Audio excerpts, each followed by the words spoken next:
और 36 पार्टी 36 एक शेर को हटाने लगे थे। बताओ, शेर सब पे भारी, एक अकेला सब पे भारी। तीन लोकसभा चुनाव हो गए, बैल दूध नहीं दे पाया और कांग्रेसियों को अभी भी यकीन है कि बैल दूध देगा। आज ईवीएम सही हो गया, इन गद्दारों के नजर में ईवीएम सही हो गया। आज ईवीएम और मीडिया सब सही हो गया। कल तक सब ईवीएम खराब था, खराब इनके नजर हैं। जो एक कौम के पीछे इन लोग मरने के लिए तैयार हुए हैं। कि 400 पार के नारे में ये लोग गुमराह हो चुके हैं कि 400 पार नहीं होने देंगे, बिल्कुल नहीं होने देंगे। लेकिन असलियत बात यह है कि भी जब ये शपथ ले लेंगे ना, तो वो 400 का नारा था, वो 400 नारा किस लिए था ना, अब इनको समझ में आएगा। असलियत में 400 नारा कुछ और है, अभी रहस्य खुलेगा। श्री राम माता सीता को लेके आए लंका से, तब अयोध्या वासियों ने उनको वनवास दिलवा दिया माता सीता को। ये तो भैया मोदी जी है। जब वो अयोध्या वाली थे ना जिन्होंने माता सीता को वनवास दिलवाया था, तो भैया ये तो अयोध्या वासी, तो मोदी जी क्या है इस माता सीता के आगे? अयोध्या वासी पे प्रश्न उठा रहे हैं। बिल्कुल उठा रहे हैं भैया। जयचंद तो हमारे देश में ही पैदा हुए थे।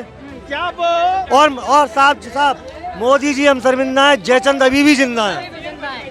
सर कहीं ना कहीं लोग दावा करेंगे 8,500 रुपए बहुत बड़ा फैक्टर रहा महीना। हाँ, कल भैया वो कल न्यूज में दिखा रहे थे, लखनऊ में बुर्का पहन के औरतें गई थी गारंटी कार्ड लेके, वहाँ पे नेता नहीं मिले। 8,500 रुपए के लिए नेता नहीं मिले। कहाँ गए वो नेता, कहाँ गए भैया? तीन लोकसभा चुनाव हो गए, बैल दूध नहीं दे पाया और कांग्रेसियों को अभी भी यकीन है कि बैल दूध देगा। लेकिन बैल कभी दूध नहीं देता है, तो बैल कभी दूध नहीं देगा। राहुल गांधी जी कहते हैं मोदी जी की सीटें कम हुई, यानी जनता पसंद नहीं कर रही। तो भैया तुम्हारी सीटें कहाँ हैं? तुम 400 में से 40 हो गए, तो तुम मोदी जी 272 से 240 आ गए, तो तुम कह रहे हो मोदी जी नेतिकार है। तुम 400 से 40 हो तो तुम्हें तो चुल्लू में डूब के मर जाने का अधिकार है। भैया हमारी 272 में 240 है, तो राहुल गांधी कह रहे हैं नेतिकार है, मोदी जी को इस्तीफा देना चाहिए। तो भैया राहुल गांधी तुम 400 से 40 पे आ गए, तुम्हें तो मर जाने का अधिकार है। बिल्कुल। क्या कहना चाहेंगे सर? आज ईवीएम सही हो गया, इन गद्दारों के नजर में ईवीएम सही हो गया। आज ईवीएम और मीडिया सब सही हो गया। कल तक सब ईवीएम खराब था, खराब इनके नजर हैं। जो एक कौम के पीछे इन लोग मरने के लिए तैयार हुए हैं। और आज के समय में मैं कहता हूं मोदी जी से, सारी योजनाओं को बंद करें, सारी योजनाओं को बंद करें। जहां रामपुर के अंदर 2300 वोट पड़े, जिसमें 500 लाभार्थी के मकान बने, वहां एक भी वोट भाजपा के नहीं। सारे योजनाओं को मोदी जी को बंद करना चाहिए और राहुल जी के पास भेजें उनको, जो 8500 रुपये के प्रलोभन में अपना वोट दुनिया लोगों को, हिंदुओं को और SC ST को मूर्ख बनाया। वो सब जाने वाले हैं, इनके दरवाजे तोड़ करके 8500 रुपया मांगने वाले। कल ही आपने देखे बेंगलुरु में, लखनऊ में सारे मोहम्मदन परिवार की औरतें लाइन लग के खड़ी थी। 8500 रुपये दो, मैंने वोट दिया हूँ। अब कहाँ गए उनके? ये झूठे के प्रलोभन दे करके वोट तो ले लिए, अब सच्चाई पर भागते फिर रहे हैं। ये मोदी और योगी है। क्या बिगाड़ा था? तुम्हारे बहू बेटी को सलामत रख रहा था, तुम्हारे बहू बेटी को छेड़ने से मना कर रहा था, उसका सजा दिए। और ये गद्दार हिंदू वही हैं जो गद्दारी किए हैं हिंदुओं के साथ, मोदी के साथ, योगी के साथ। वो वही लोग हैं जो डांस करते हैं, उससे भी बदतर हैं ये लोग।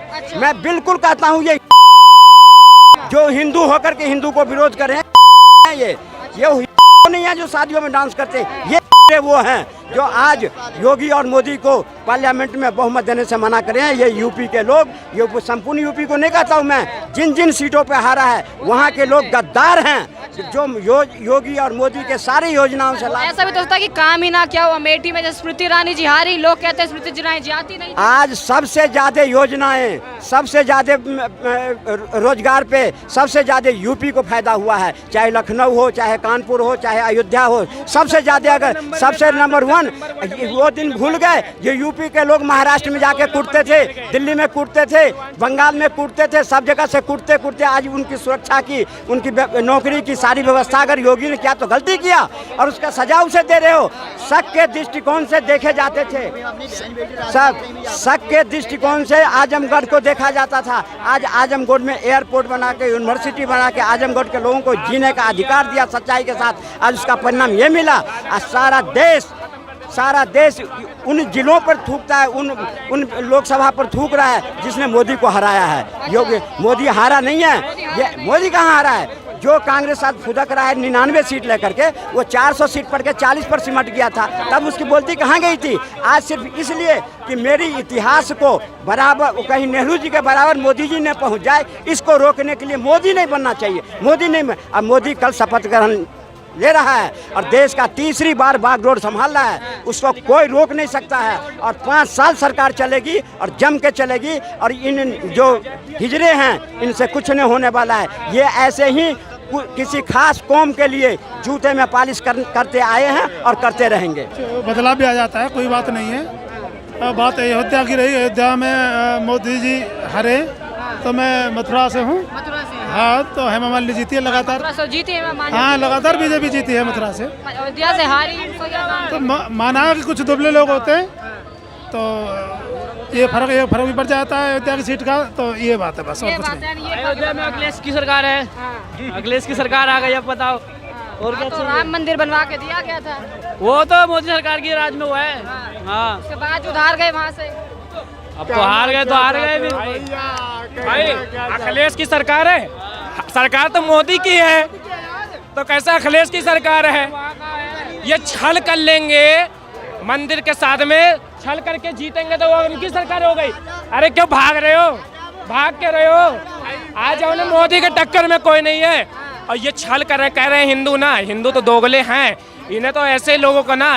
अब पता चल गया कि बीजेपी वहां से सीट आधी कम पाई है। अब पता चल गया यही रोक रखे थे, राम मंदिर 500 साल तक अटका रखे थे। पहले मुगल का शासक होता था, अंग्रेज का हुआ, फिर कांग्रेस का, अब मोदी का जब हुआ बनवाने का टाइम, तो इन्हें विरोध करने लगे आके, ये सारे विरोध करने लगे, जुट गए। और 36 पार्टी शेर को हटाने लगे थे। बताओ, शेर सब पे भारी, एक अकेला सब पे भारी 36 को रौंद दिया। ये लोकसभा का चुनाव हुआ है, ये पूरे देश में हर क्षेत्र से हुआ है। मेन वो क्या कहते हैं, अयोध्या नहीं है।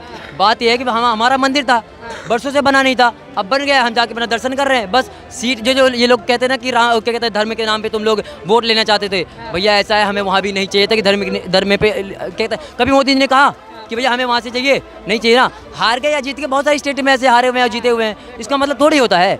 ये मेन वही नहीं है। और मेरी बात सुनिए, हमें जीतना था, हम जीत गए, क्या चाहे कैसे भी जीते। लेकिन एक चीज़ हम जानते हैं कि भैया जो 26 लोगों ने गठबंधन बनाई थी, ठीक है ना, अगर देखा जाए तो एक मिनट चुप रहो, 234 आई है इनकी सीटें।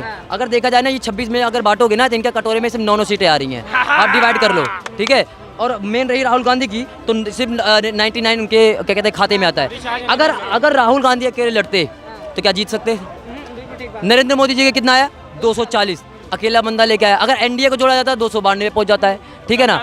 आप देखिए ना कि इसमें पावरफुल कौन है, तो ये इसे कहते हैं कि भैया कि उन्होंने काम किया है, तो पब्लिक इनको 240 भी दिया है। कह रहा है कि 400 पार के दावे थे, 300 भी नहीं आ पाए। रिपोर्टर महोदय, आपने शायद कुछ दिन पहले प्रधानमंत्री जी का वो भाषण नहीं सुना है कि 400 पार के नारे में ये लोग गुमराह हो चुके हैं कि 400 पार नहीं होने देंगे, बिल्कुल नहीं होने देंगे। लेकिन असलियत बात यह है कि अभी जब ये शपथ ले लेंगे ना, तो वो 400 का नारा था, वो 400 नारा किस लिए था ना, अब इनको समझ में आएगा। असलियत में 400 नारा कुछ और है, अभी रहस्य खुलेगा, थोड़ा समय लगेगा। हाँ जी, 400 पार का नारा तो भी बहुत कुछ और है। मैं इसलिए कहता हूँ ना कि ये सुनो, ये जो मैं क्या कह रहा हूँ, ये जितने भी गठबंधन में सब गधे लगते हैं मेरे को, ये लोग दिमाग से काम नहीं करते।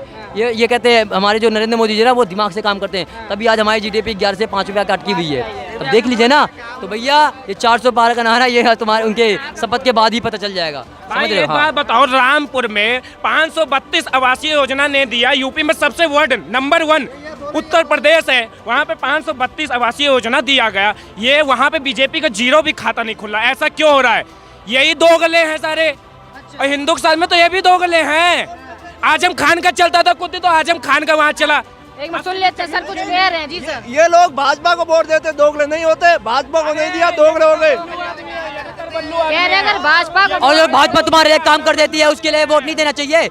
और तुम्हें सुनिए ना, 65 साल में आपको अगर क्या बिजली तक नहीं मिली, आवास योजना नहीं मिली है,